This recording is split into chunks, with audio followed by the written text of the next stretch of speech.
গতকাল রাত 11টা থেকে 12টার মধ্যে সম্ভবত ওনারা যেটা বলছেন এখানে দোকানদাররা ওনাদের এখানে প্রায় 6টি দোকান আগুনে জ্বলে পুড়ে যা ছিল ভিতরে দোকানের সামগ্রী যা ছিল দোকান পাশের যে 6টা দোকান কাছাকাছি ছিল দোকানগুলো আগুনে জ্বলে ভস্ম হয়ে গেছে।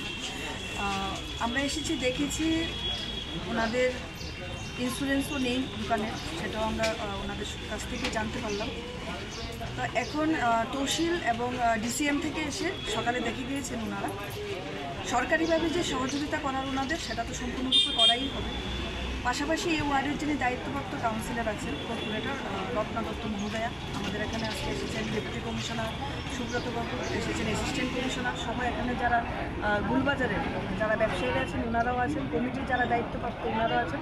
সকলের উপস্থিতিতে আমরা এটুকু বলতে পারছি যে এখানে নিশ্চিত কোনো কিছু কারণ দেখানো যাচ্ছে না যে কী কারণে আগুনটা লেগেছে, কিন্তু যাই হয়েছে সম্পূর্ণ সেই ব্যবসায়ীদের বিশাল ক্ষতি হয়েছে। তো সরকারিভাবে যে সহযোগিতা তা অবশ্যই করা হবে এবং রত্নাদের দায়িত্বে তদন্তক্রমে আমাদের এএমসি থেকে আমাদের যতটুকু ওনাদের করার আমরা অবশ্যই ওনাদের পাশে আছি, সেটা আমরা ওনাদেরকে আশ্বস্ত করেছি।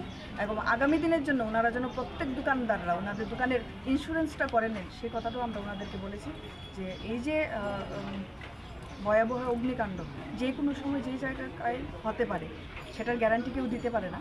তো তার জন্য ওনাদের আগে থেকে যেন প্রস্তুতি থাকা, কারণ ওনারা সবাই সাধারণ মানুষ, ওনাদের পাশে আমরা আছি, আগামী দিনও থাকবো। তবে যে ঘটনা হয়েছে সেটা সত্যি দুঃখজনক।